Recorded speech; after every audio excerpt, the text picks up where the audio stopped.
शरद पवार अजित पवारांवर जागा लुटल्याचा आरोप आहे। शिवाजी पार्क मधील केरळ संघाची जागा लुटल्याचा आरोप आहे।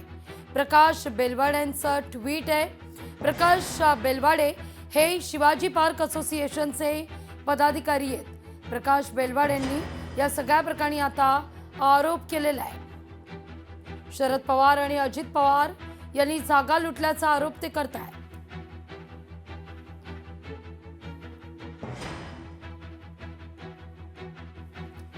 या सगळ्याविषयी बोलण्याकरता स्वतः प्रकाश बेलवाडे आपल्या सोबत जोडले गेलेले आहेत। प्रकाश जी नमस्कार, नेमका काय आरोप आहे तुमचा?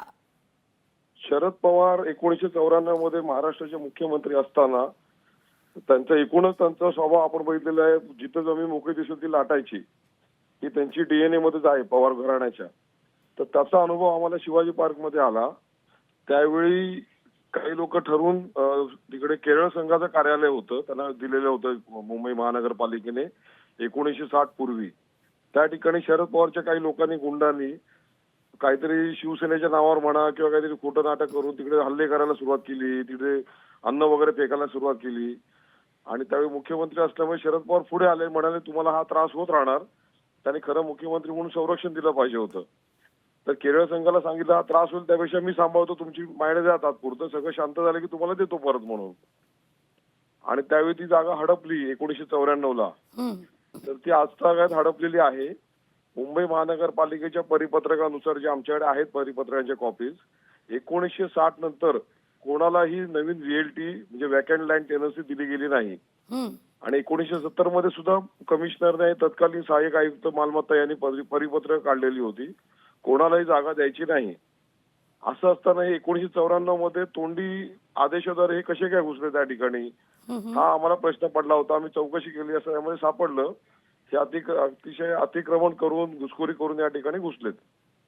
आणि ही महाराष्ट्र राज्य कबड्डी असोसिएशन जी आहे ही सार्वजनिक संस्था नसून याचे लाईफ टाईम अध्यक्ष शरद पवार आणि लाईफ टाईम सचिव अजित पवार, त्यामुळे कौटुंबिक संस्था आहे। आता ही संस्था स्थापन करत असताना किंवा हेड ऑफिस त्यांनी हे शिवाजी पार्कचं कार्यालय दाखवलेलं आहे। निश्चित ह्या सदर जागेचं त्यांच्याकडे कोणताही करार नाही, विकत घेतल्याचं दस्त नाहीये, अलॉटमेंट नाहीये, काही नाहीये त्यांच्याकडे। पण भ्रष्टाचार करायचा, मनमानी कारभार करायचा, प्रशासन यंत्रणा ताब्यात ठेवायची आणि पाहिजे तसं करायचं, असं करून एखाद्या सामान्य नागरिकाला जर संस्था स्थापन करायची असेल तर ती चॅरिटी डिपार्टमेंट आपल्याला विचारतं तुमची मालकी असलेली जागा दाखवा। संस्थेची मालकी नसेल तर जी जागा तुम्ही दाखवता त्यांची एनओसी दाखवा। तर असं काहीच त्यांच्याकडे नाहीये त्या ठिकाणचं। अगदी त्यामुळे आम्ही तक्रार केलेली आहे, आधी कलेक्टर ऑफिसने त्याची शहानिशा केली आणि अतिक्रमण हे सिद्ध झालेलं आहे। तसं पत्र उपजिल्हाधिकारी अतिक्रमण निष्कासन यांचं महापालिकेला पत्र आलेलं आहे। तर आम्हाला अपेक्षा आहे महापालिका त्यांना इकडनं हाकलून काढेल। निश्चित, खूप खूप धन्यवाद आमच्याशी संवाद साधलात त्याबद्दल। लोकशाही मराठी ऐका, पहा, जागरूक रहा।